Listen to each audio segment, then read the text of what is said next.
Alright guys, so this is going to be kind of a faceless video here, but basically what I'm doing today is I'm trying to find the best way to get rid of these layer lines, as you can see in this gear and several other 3D printed molds like this one here and this cinder block mold for micro cinder blocks that I found off the Thingiverse. And basically the reason I want to do this is because I want to be able to produce as fine quality prints production as I can without having to wait so long with a 0.01 or 0.1 layer height and taking possibly 24 plus hours just to print something like this, just so that I have very minimal layer lines.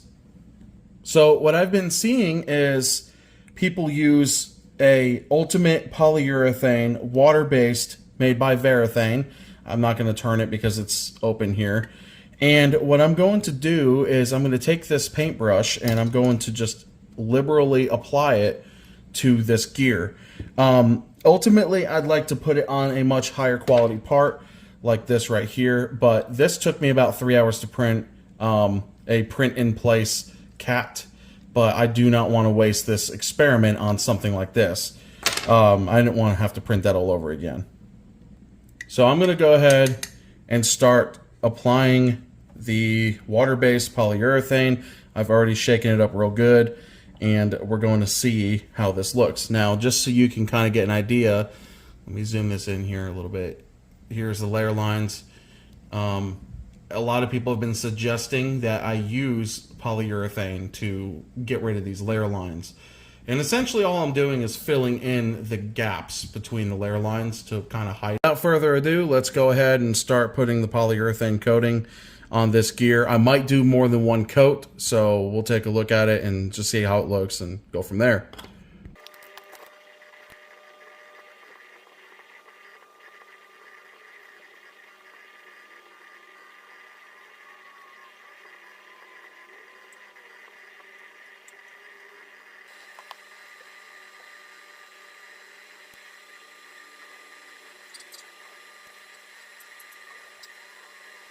All right, so we are back several hours later, and honestly, 2 or 3 coats, and you can see, obviously, there's a little piece of hair there. I have too many cats, man. Anyways, I'm going to sit here all day for days on end, letting this dry, just putting layers of polyurethane coating on here.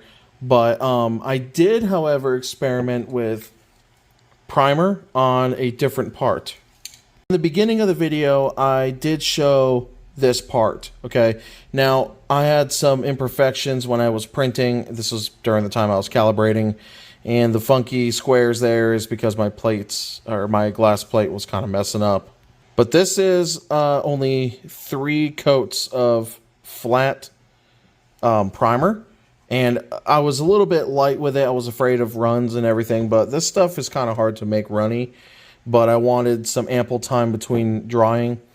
But if you're worried about, you know, a smooth surface that you can paint and make it look less 3D printed, then I highly recommend that you just go the route of Rust-Oleum primer, some sort of primer, and then have it painted.